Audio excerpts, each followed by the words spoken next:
Hey guys, welcome back to my channel. Thank you so much for watching today's video. Today I have a purchase or past video for you guys. There are so many fun makeup products that are coming out and my purchase list is a little bit long. I just chose like 9 or 10 products to talk about in today's video, but whenever I get ready to film these videos, I look through Instagram, Sephora's website, Ulta's website, and I'm honestly always amazed by how many new products are on the market. So if I'm missing something in today's video that caught your eye, let me know in the comment section below. I feel like it's only a matter of time until brands start releasing like their holiday sneak peeks. I swear it was like August or September of last year when we started seeing holiday products, which is so crazy. I am not ready for the holidays. I'm in like full-on summer mode. I want it to last forever. Anyways, we will get to holiday products soon enough. Let's go through and talk about some of the products that are coming out in August. So let me start with an eyeshadow palette. Anastasia Beverly Hills collaborated with Aina to create a really beautiful palette. This one retails for $45. It is limited edition and it's available now on the Anastasia website, and it's coming to Sephora and Ulta on August 15th. I'm really happy for Jackie. I was actually watching her announcement video right before I sat down to film this. I didn't finish it yet. I'm about 3/4 of the way through, but I think the colors she chose are so stunning, and it's definitely a color story that caught my eye. Honestly, I love the Anastasia palettes. I typically purchase them just because I know that I'm going to love the formula. It's one of my favorite formulas right now. I just think they're very easy to work with. I actually skipped the last one just because I didn't feel like I necessarily needed those colors in my collection. And even though I love the formula, I just thought that I'd rather purchase a different palette because I am only purchasing one per month. But I think this is going to be my palette purchase for the month of August. So she said that she created this palette to be really stunning on dark and deep skin tones, which is great. I think the colors are really going to pop on dark skin tones, but I think if you have a lighter skin tone, you could totally wear this as well. There are just so many beautiful, rich tones in here, and I think there's a good mix between neutrals and colorful shades, so I'm honestly excited about this one. I think it's going to be such a fun complementary palette to some of my other Anastasia palettes. I know some people say that like a lot of the Anastasia palettes look very similar, and I know that there are very similar tones within a lot of them, but I think that's what makes them such good complementary palettes. I think that I'm actually going to end up purchasing this one as my August palette, and I would love to hear your thoughts. What do you guys think? Are you planning on grabbing it? Will you be skipping over it? Let me know in the comment section below. So I feel like it is the season of foundations. I think in my last purchase or past video, I talked about like 3 different matte foundations. And I remember saying in that video, if you are a fan of like dewy or hydrating foundations, you're probably so frustrated. And then as I was scrolling through Instagram, I noticed that brands are releasing dewy or like natural looking foundations like crazy. So I'm so excited for those of you that love a more hydrating formula. I think you're going to be able to have so many to choose from. Hydrating foundations aren't my go-to, but I do like having some in my collection because my skin is pretty oily if you did not know. So I thought I would just chat about them. The first one is the Anastasia Luminous Foundation. It's going to retail for $38. So this one is a liquid dewy skin-like foundation that does not have to be set, which sounds interesting. I set all of my foundations. It doesn't matter if it's like the most matte foundation in the entire world, I still set it, but it doesn't have to be set. At least that's what they say. They claim that it blurs any imperfection without caking or masking the skin's natural radiance. And then it is medium coverage with a natural finish. It's vegan and there are 50 different shades. I kind of like the packaging. It's just like a plain glass bottle and it says foundation on it. I know some people are like hating on the packaging, but I think it's kind of fun. So I think their only other foundation that I know of is their stick foundation, which I actually never tried. I do like stick foundations from time to time, but I haven't really been into them for a while. So I am curious to try this one out. I'm not sure if I'm going to go with this one or one of the other ones that I mentioned. So the only reason that I'm not necessarily jumping on that one is because it is $38 and there are a couple of other matte foundations that I probably want to try over that one, but it is one that I'm considering. I don't know that I'll run out and buy it right away, but if it gets really good reviews, I will pick it up. I think the one that I'll definitely go with is the Makeup Revolution Conceal and Hydrate Foundation and Concealer. They're releasing a foundation and a concealer in the same line. This is available now online at Ulta Beauty, but they don't have the entire shade range on Ulta's website. It's going to be available on August 14th on the Makeup Revolution website, and they will have 50 different shades. I think they did that with the original one, and then eventually the rest of the shades did come to Ulta Beauty. So I just thought I would share that info. But this is supposed to be a hydrating formula infused with hyaluronic acid that gives a radiant natural finish. It's a medium to full coverage foundation, and it is vegan.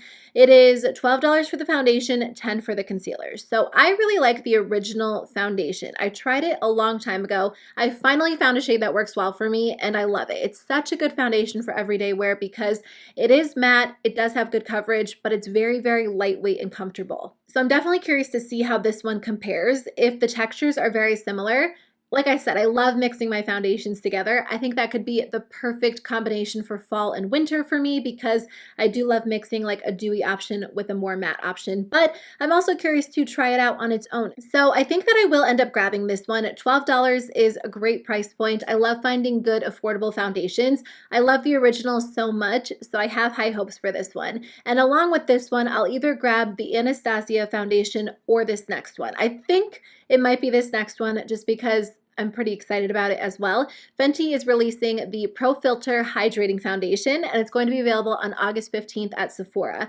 So it will retail for $35, just like their original foundation, which I do love. So this one is supposed to provide long-lasting coverage and hydration. They say that it is sweat and humidity resistant, which is an interesting claim for a hydrating formula, but I'm curious to see if that's true. It is supposed to be a smooth, natural-looking foundation, and they have the same 50 shades as the original. The original is very, very matte. I do love that one, and I'm wearing it today. I actually mixed it with the Flower Beauty Light Illusion Foundation. I do like wearing the Fenty foundation on its own if it is really hot out, if my skin is super oily, if I have a really long day, because I do think it stays matte throughout the day, but I don't typically wear it like that during the fall, the winter, the spring, just because it's almost a little bit too matte for me. So because of that, I am curious to try out this hydrating formula. I don't expect it to be overly hydrating. I think that a lot of Fenty products are so matte. So I just have this feeling because they're creating a hydrating formula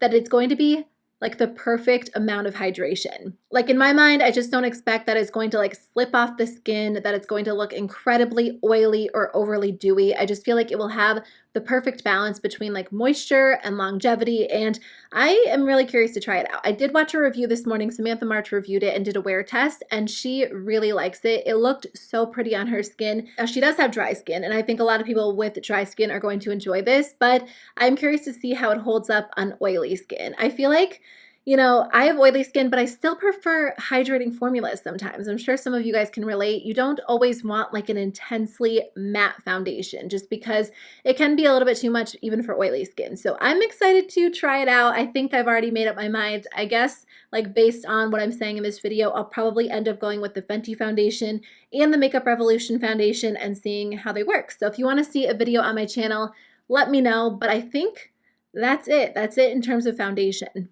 Okay, you guys, so there is one last product that I am considering. I don't know if I'll end up purchasing it. I have a feeling that I will. I just don't know when because I kind of made my mind up for my August palette. But Persona Cosmetics is releasing an Identity 2 palette. So the original retails for $32. I have a feeling this one will be the same price. I actually got my original during one of Ulta's 21 Days of Beauty sales, so I got it for $16, which honestly is a steal because this is one of the most high quality palettes that I own. The formula is so good. So I've always said if they release another eyeshadow palette that I was going to grab it for sure. And they've been releasing sneak peeks of this palette every Monday and Wednesday until the release date, which is August 8th. So they actually should have just released the 2 new shades. Let me head over to their Instagram and see if they posted them.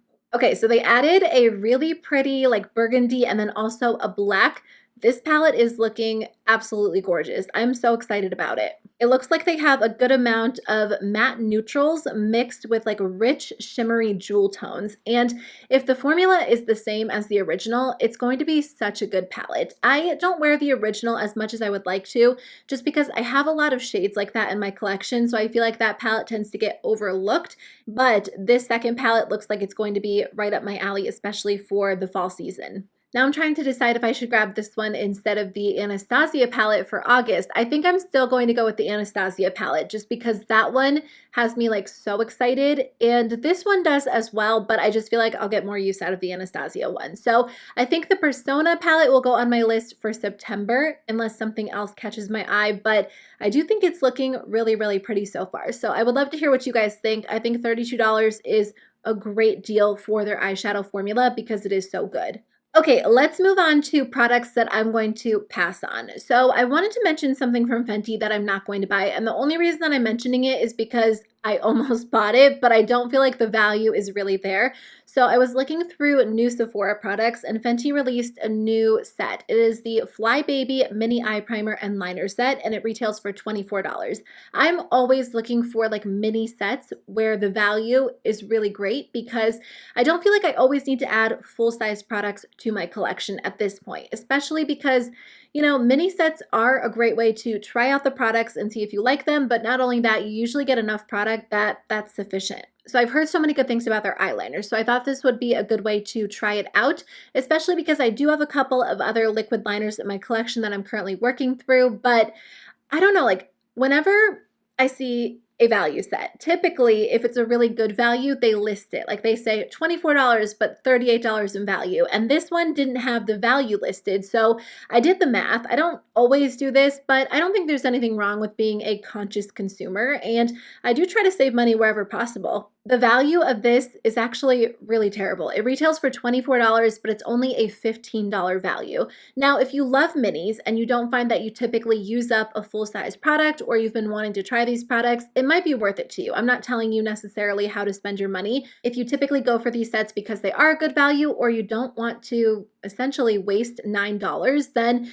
that's something to keep in mind. The reason that I especially think it's not a good value for me is because I wasn't really looking to try out the eye primer. I have other eye primers in my collection. I mainly wanted the eyeliner, and the full-size eyeliner is $20. So I'd rather just pay $20 and get the full-size liner instead of paying $24 and getting two mini products that are only worth $15. So I don't say all of that to be nitpicky. I mean, if you like mini products and you think it's worth it for you, go for it. But if you're looking to save money wherever possible, that is something worth considering. So I will not be purchasing that just because I don't think it's really a great value.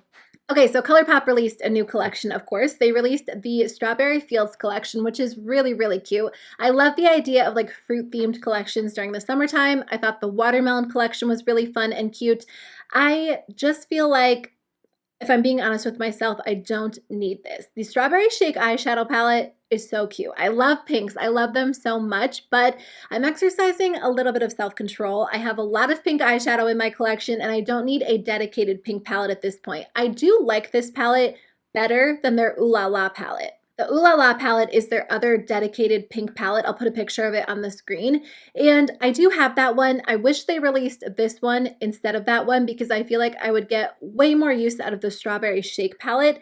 I just think that these are the types of pinks that I typically wear more than Ooh La La. Ooh La La has like some cool toned Barbie pink shades, and while it's fun, I don't wear it as much as I would wear this one, but how many pink palettes do I really need? I love pink, I do, but I do feel like I have a lot of pink in my collection at this point. So the one thing that I am tempted to buy is their set with the face milk, face oil, and lip scrub. I just talked about the watermelon version of this in my July favorites, and I love it. I think the face milk is great, the face oil is great, and I'm really impressed by those. I am so curious to try more Fourth Ray Beauty products. You guys left a lot of suggestions on my July favorites, so I am planning on testing out some of their skincare products, but honestly, because I do have the watermelon version, it'll take me forever to use up those products. I don't need the strawberry version, but I do think it's a fun collection for summer. I'll just be skipping it.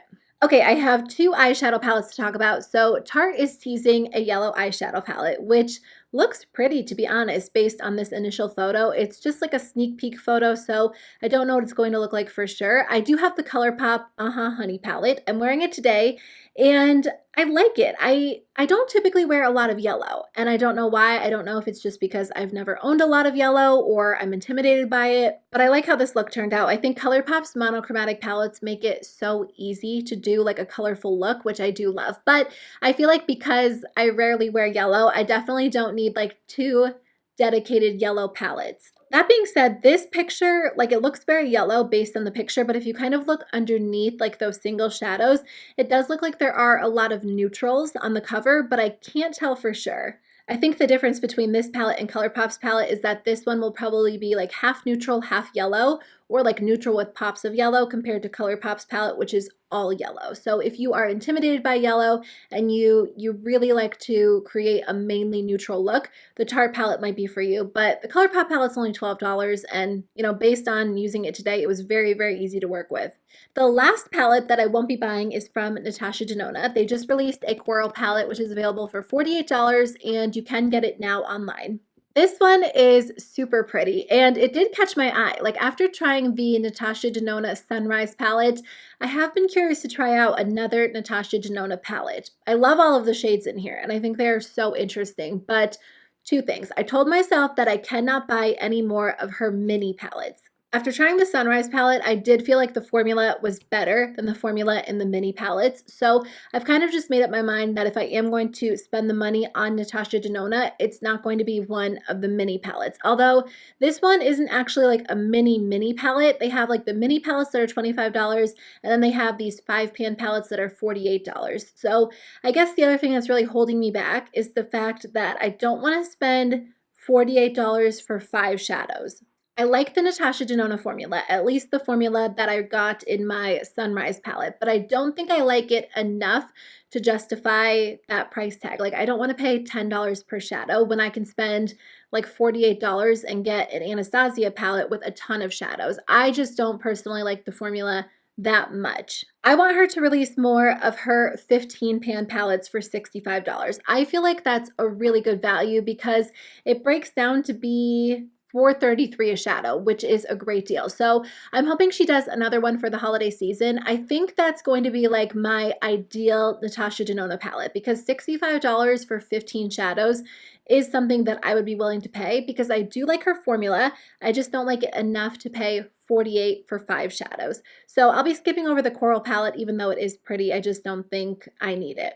I really appreciate you guys taking the time to watch. I would love to hear your thoughts on these products or other new releases. Let me know what you guys think. I'll see you guys very soon with a new video. Bye.